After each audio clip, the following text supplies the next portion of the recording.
Hey guys, what's up? How are you? I'm not doing very well. I'm trying, but well, I'm not.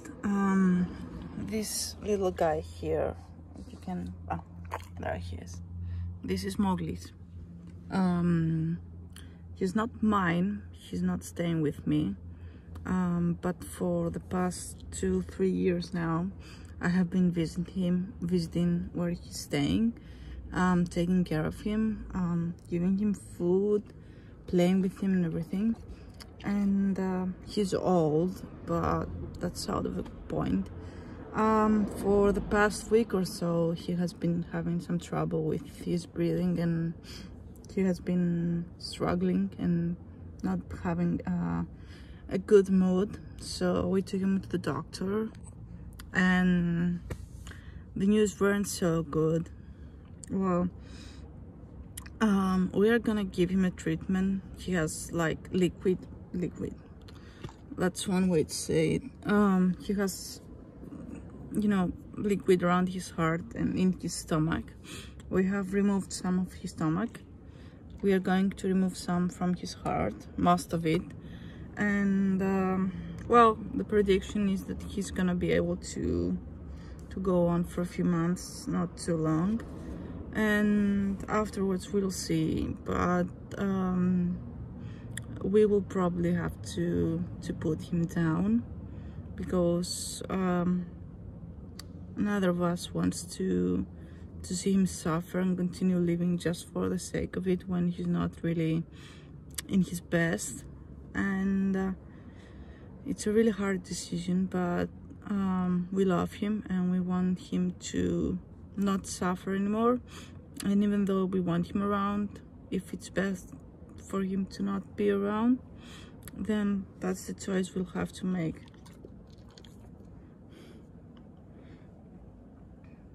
I love you.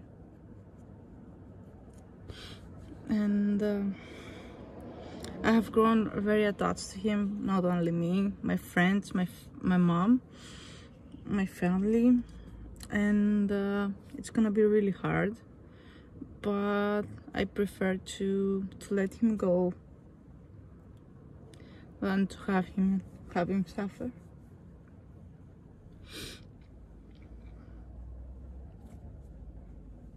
He's a really kind and sweet, an obedient dog. He doesn't bark. He's really cuddly, and he's just an amazing dog.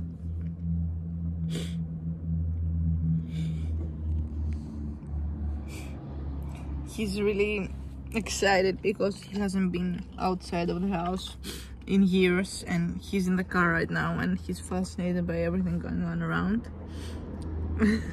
He hasn't seen like the view and everything in years, so he's like sitting by the window while we drive, and he's just looking at everything. He's such a good boy. You're the best boy. Do you know what? Yes. Every time that you don't caress him, he will just look for your hand or something, and he will lay his head on it for you to cuddle him and, you know, pet him and stuff. He's a really, even though he's a big dog, he's really kind. He's I don't know, we got lucky with him.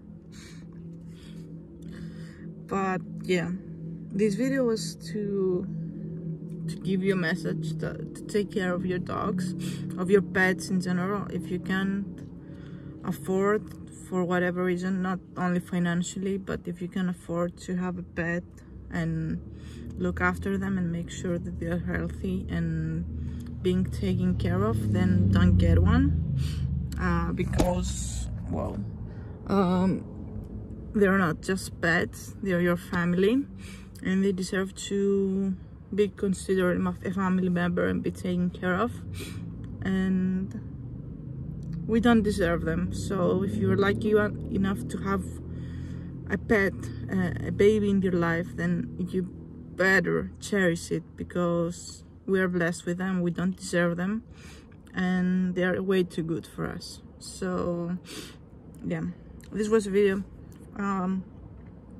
of me probably saying goodbye to my baby, and for you all to take into consideration that we need to take care of our pets and make sure that they're taken care of, they're healthy, they're looked after, because if we don't look after them, we will regret it the moment they're gone. We will regret not having spent the time we wanted with them, and it will be too late then. Bye guys. So hey guys, again, I'm feeling kind of well, I'm not feeling good, but I'm in a better state to talk, and I wanted to give you an update about what happened, and also talk about something that needs to be addressed and needs to be talked about. So to the first part, sadly Mowgli is no longer with us. It was a really hard decision to make, as I told you before, but pets are not just our pets, they're family, and sometimes you will have to make choices that don't sit right with you, or they don't make you happy, but in those cases you really need to put your animal, your family first, and their needs and their wants, because as much as I would love to have him still here and still around and have him, you know, have him be part of my everyday life, I couldn't really go on with my life and myself if I did that, because he was not in a good place in his life. He was suffering, and it would have been really selfish and egotistical of me to keep him around just for my own sake and benefit, just to have him for a couple of hours in my day and have someone to go pet and cuddle and play with, when he was not in the mood to do any of that and he was not doing well. So as much as that decision really hurt and it was really awful, at the same time it was one of the easiest, in a way, decisions that I had to make, because he really meant a lot to me. He meant everything to me. I loved him a lot, but his happiness and well-being meant everything to me as well. So when it came to that, I put him first, which is what everyone should do, and I made that decision. So yeah, he's no longer with us. He's in a much better place. Anyways, 1 second. Anyways, the other topic that I want to talk about is about cruelty and keeping animals in a leash or a cage or mistreating them. That doesn't only have to do with hurting them physically, like kicking them or treating them badly. There are many forms of that. Mowgli was one of them. He had spent most of his life in a leash, and he didn't get to enjoy the normal things that dogs or any other pets should, like going out for a walk or playing around in the garden, or I don't know, just live his life, because he was stuck on that leash, and when he wasn't on that leash, he was inside his little house. So he didn't really get to enjoy much. And I would like to state, to clear things out again, that he was not staying with me. He was not my dog. He was someone else's dog, and ever since I met him, I had been spending my days trying to keep him company and spend time with him, and I took him for a walk when I could, And yeah, I took care of him the best way that I could. Now let's continue to the other topic. Many of us, and maybe I'll include myself to, I don't know, to make it more known, but many of us take pets, well, take pets just for our own benefit and for our own happiness and to cover our own needs. But it doesn't work like that, and it shouldn't work like that. Like, they are human beings. They have a heart, a soul. They have their own needs, and those needs should be above our own. Let me explain.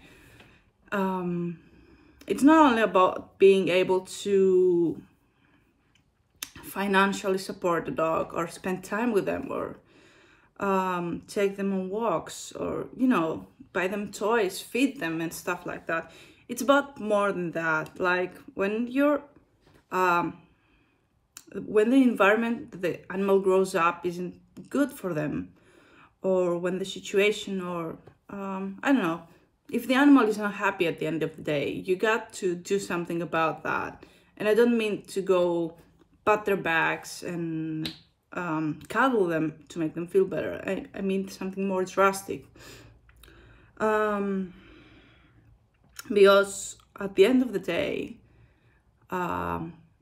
they deserve the same treatment that we would to have. Like, you can't do something to them that you wouldn't want to be done to you. I don't know if that makes sense, but I hope it does. So in that case, and with all that's happened, it made me realize even more that there are situations that you can be selfish and there are situations that you can't. And when it comes to animals and pets, it's the second situation. You can't be selfish with them. You really need to put their well-being first. You really need to be making decisions for them and not for you, even though some of those decisions might suck and hurt you. I've been there, I've done that. But at the end of the day, I'm happy with the choice I made because I chose what was best for him. I chose something that made him happy. And I can go on with my life knowing that I made that decision willingly and that I'm happy with it. Even though it hurts me here, looking at the bigger picture, it was the best decision that I could have made. Sorry, my glasses keep popping off, but yeah.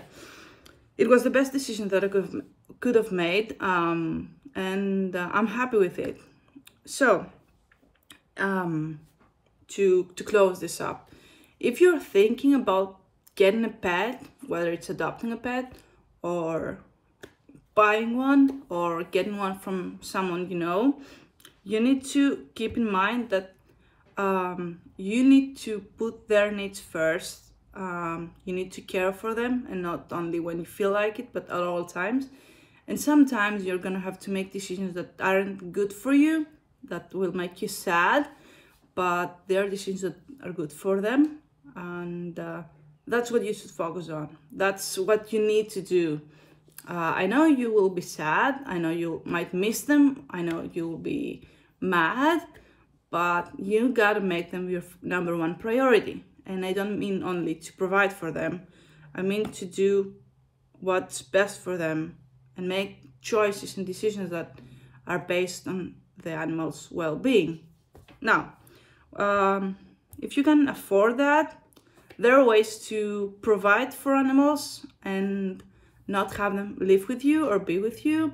There are many organizations that associate with helping animals that you can give some money to help with their cause and to help with the animals without having to have one yourself if you're not able to support that. I think I covered everything that I wanted to talk about. I hope this video helped you realize some things. I hope you find it informational and helpful. And to close this up, take care of your animals, because they're the family you didn't ask for, but they will love you unconditionally, and they can't speak for themselves, so you are their voice, so you need to respect what they're saying to you and act accordingly. Take care and bye.